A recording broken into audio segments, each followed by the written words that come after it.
You ever stop and wonder about the story behind your favorite food? Well, today we are diving deep into the incredible history of a true culinary icon, Ambur Biryani. We're going to trace its journey all the way from a secret recipe cooked up for royalty to a dish that's now loved by millions.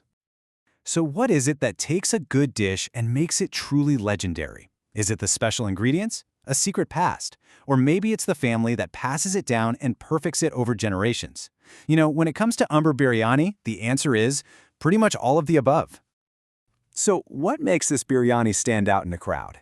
Well, for starters, you might hear it called Arcot biryani, and that's a little nod to its origins. But the real magic, it's in the ingredients. Instead of the long-grain basmati you usually see, it uses this amazing short-grain Seeraga Samba rice, which gives it a completely different texture. And get this, there's no heavy yogurt or cream. The flavor comes from this bright, tangy tomato-based gravy that makes it one of a kind. All right, to really understand this dish, we have to go back, way back, right to the very beginning inside the Nawab's royal kitchen.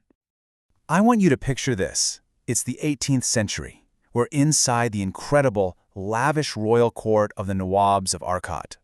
This biryani wasn't just invented in some random kitchen. Oh no, it was created as this exclusive delicacy, meant only for the palates of royalty.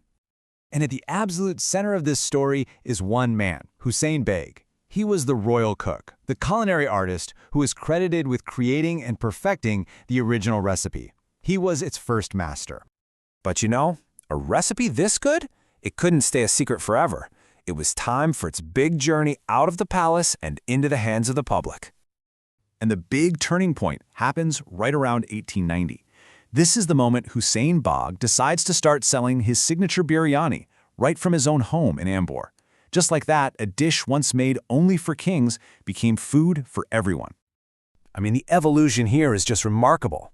It's born in an 18th century royal kitchen. Then, boom, it hits the streets in 1890.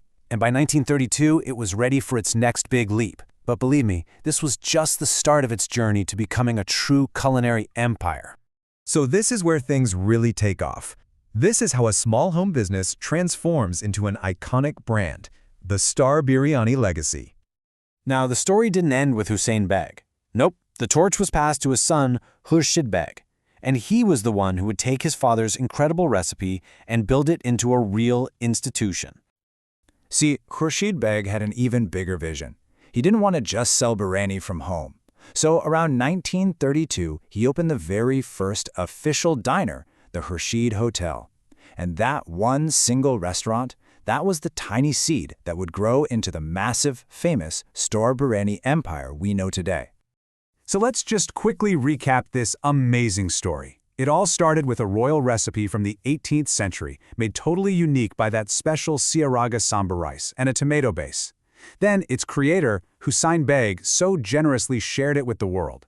And finally, his son, Hasheem Beg, took that recipe and turned it into an enduring legacy. From a king's plate to a household name, what a story. It's really a powerful reminder that a simple plate of food can hold centuries of history, a family's legacy, and so much innovation. And it kind of makes you wonder, doesn't it? What incredible stories are hiding in your favorite foods?